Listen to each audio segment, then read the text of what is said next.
Hi, I'm Kathryn Gray from Enabling Enterprise, and today I'm thrilled to welcome Marcus Westbury. Now, Marcus has brought into being much creative and social impact. He is the CEO of the New Collingwood Arts Precinct and the founder of Renew Newcastle and Renew Australia, which renew communities and bring about economic development with creatives and social initiatives by using empty spaces.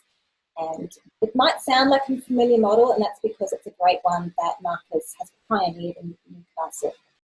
I've always felt that in the projects that I've been involved in, they're really about trying to connect and enable lots of things that other people are passionate about or believe in or can make happen, and be a kind of an infrastructure that allows them to do that. And so certainly with Renew and with the project I'm currently working on now in Collingwood, they're designed to be a mechanism by which a creative community, a community that's interested in trying to find ways of shaping what they do through their actions and their imagination can do that. And that draws on something you've written about, the risk-taking and valuing failure and the fluid infrastructure that artists and cultural innovators and entrepreneurs need. Can you give a sense of why you value those elements for our society? Well, I fail a lot. I always think, like, I got to a point now where my CV looks really impressive because it only includes the things that I don't not talk about anymore. But there were plenty of things along the way that kind of went pear-shaped in a variety of imaginative and very different ways. So my broader theory on life is that you make every mistake you can possibly make once. And as long as you don't repeat them, eventually you will accumulate enough mistakes that you'll get quite good at certain things. I'm a big believer in this idea of learning by doing. And I'm also, what goes with that, though, is that it needs to be attached to the idea that you need to be able to afford to fail. A lot of the time I do think about what are the mechanisms that allow people to experiment, try things, create things. And if it doesn't work, that's okay.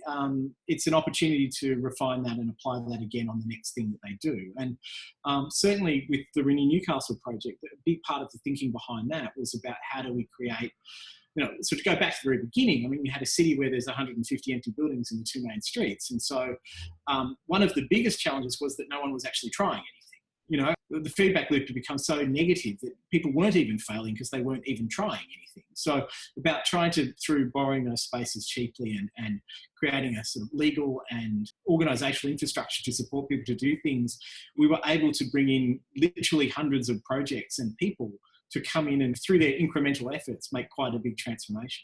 And can you let us know what you've got on your plate now? So yeah, my current project is the fancy title of the CEO of Contemporary Arts Precincts Limited. We're an organisation that is developing the space I'm in now, which is a former Collingwood Technical College in Melbourne, redeveloping it as a new arts and cultural precinct. We are a social enterprise. The model is designed so that once we're up and running, we should be a financially self-sustaining entity and ideally be a replicable model that either our organisation or other organisations might be able to replicate as a means of providing affordable arts spaces in communities around the country. And I guess it's a model that's sort of somewhere between the commercial market, which is really dysfunctional for artists and creative organisations, tends to chew them up and spit them out, or fails to offer the security and affordability that they need.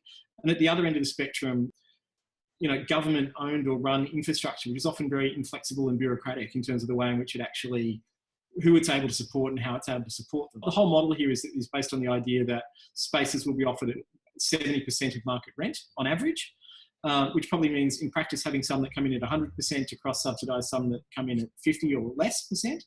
But what it means is that we're making a long-term commitment to providing affordable art space in a part of Melbourne where, if I was doing this on the top floor, I could point out the window to all the cranes going up and all the, apartments going in, and the rapid pace of change here, which is forcing out a lot of creative space. And that's, always been an obsession of mine.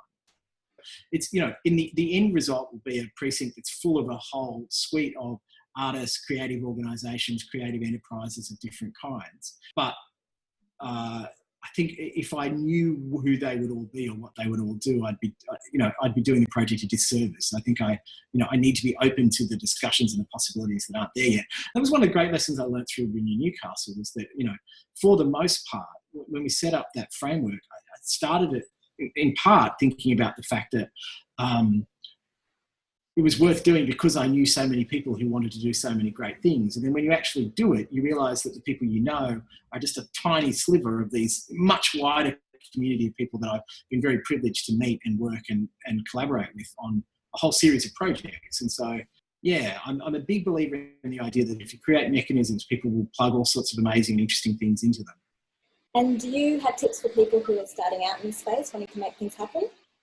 My general view is that people are well served by playing to their strengths, trying, experimenting, learning and applying that again, which has kind of been what I've always tried to do in the projects I've been involved with.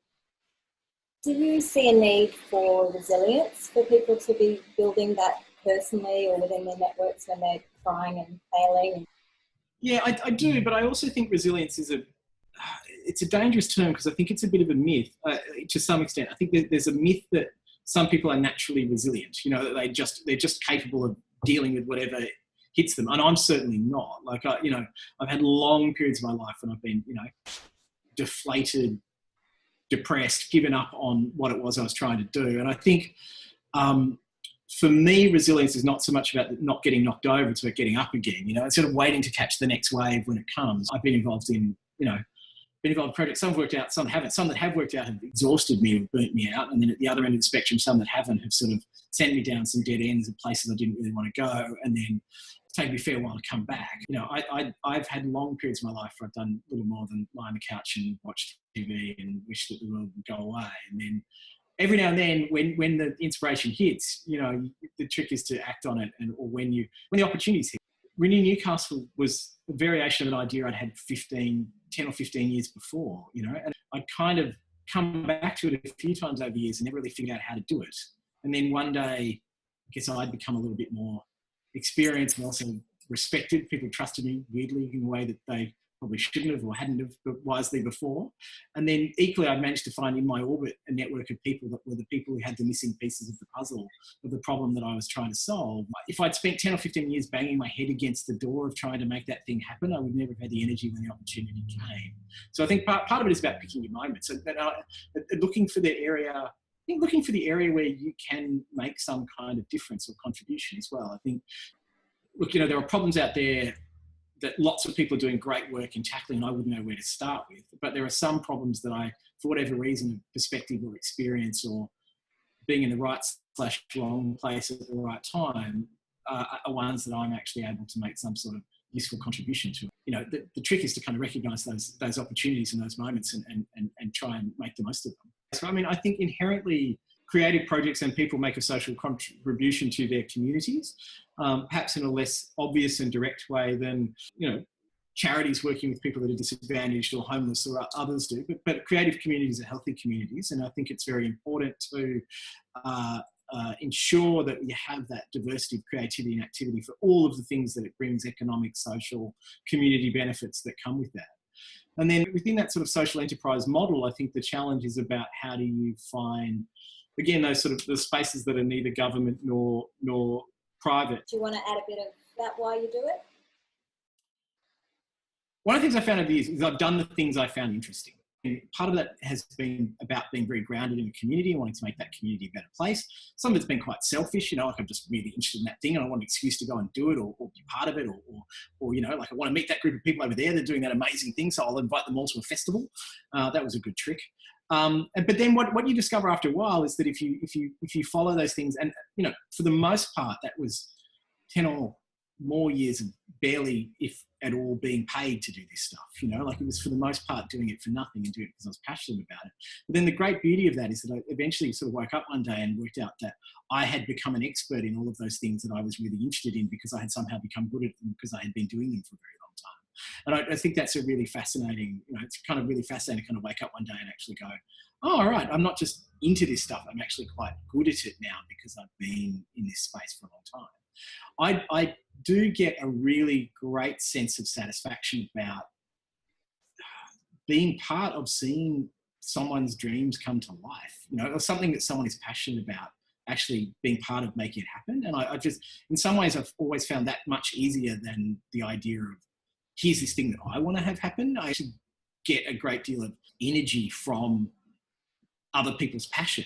I really get a great sense of enthusiasm from helping people realise what they're passionate about. And I think that's been a thread that's gone through all the things that I've been involved in. And I think, when I enjoy it most is when I can actually see that journey in the people that I'm working with. I'm not sure that answered it, but yeah. Beautifully so. Thank you. That's great. Really insightful. So thank you, Marcus. It's been inspiring to chat with you about all of this, and I look forward to check out the Precinct when I get down to Melbourne. When would you suggest to do so to book our travel? Right now we're in a phase where we've got some events and activities in the next few months, then it becomes a construction site for most of next year, and then the beginning of the year after. So early 2019, it will be, it will hopefully be open and pumping. Wonderful. Well, all the best with bringing that together. It's tremendous. And I look forward to hear what else comes about in Newcastle and the various communities around the world that are renewing. So thank you so much, Marcus. Thank you for having me. Thank you.